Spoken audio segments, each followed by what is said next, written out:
Yo, so for the last week I've only been riding in Switch because there's an upcoming freeboarding event in Lausanne in Switzerland, and I don't want to be the guy that turns into Switch and has to bail out every time and looks really awkward in the process. And because riding in Switch makes you essentially a beginner, I thought I'd collect the top 5 tips that I've learned that are essential to riding a freeboard. Whether you're riding regular or Switch, these will all apply. These tips aren't aimed at a total beginner, but I wish I'd known them when I was learning to freeboard. It would have sped up my learning process a lot. Let's get to it. So I decided to spend a week riding Switch at this spot. It's a cycle lane that's been closed off, so it's perfect for learning something new, and I'll tell you all what I learned from it. Alright, so before we get started, I'll just clarify what riding in Switch means. So normally it's a term used for snowboarding, which essentially means that you're riding in the orientation which is least natural to you. So anyone that rides a skateboard, snowboard, longboard, whatever, will have a way that they ride it, so it'll either be goofy or regular. And basically, when you're riding the opposite way, so say I was regular riding goofy,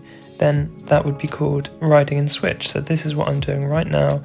This is not the orientation that I normally ride. And the way that you would know this is that my right foot is actually at the front, whereas I normally ride with my left foot to the front like this. It might not seem like that would make that much of a difference, but actually riding in Switch was like I was a complete beginner again. So you normally will just learn one way because freeboarding is hard enough as it is, so you learn whichever way you're used to, whether you're goofy or regular. And then the Switch riding is often put on a back burner until you're used to riding in regular. So just like a normal beginner at the freeboard, the first thing that I was having trouble with riding in Switch was making sure that I could control my speed. So the thing that I learned was the most important for me in this case was doing this sort of edge-to-edge carving, which is something that I really can't stress how useful it is for a freeboard, because it's really how you make sure that you don't go too fast and that you feel in control. When you feel like you're not in control, that's normally when you'll catch the edge on a freeboard. It's actually one of the biggest things that I learned freeboarding. You really need to use this edge-to-edge carving to control your speed. And to me, that's what makes freeboarding so good, is that you can control your speed at any point and stop. So if you're looking to practice freeboarding, whether you're riding in regular or Switch, this is what I would focus on first. So the next thing I learned was also to do with controlling speed, and that was that if I spin backside into Switch like this, you see that my back is facing the direction of travel as I spin, then it's actually much easier to continue the spin out of Switch. So for example, I'll spin backside into Switch here, now I'm riding Switch, and it's actually much easier to do a complete spin to then go back into regular. Prior to this, I'd basically always been spinning frontside into Switch, and then doing the other half is something that I always struggled to do.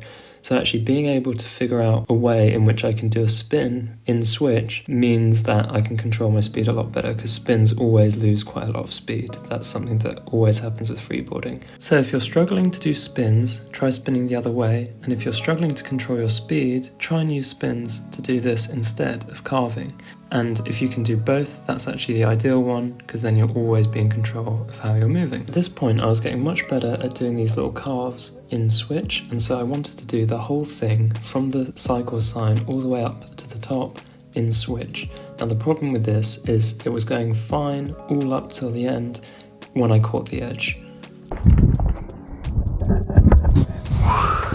I mean, I technically did the whole thing, although catching at the edge at the end is definitely not ideal.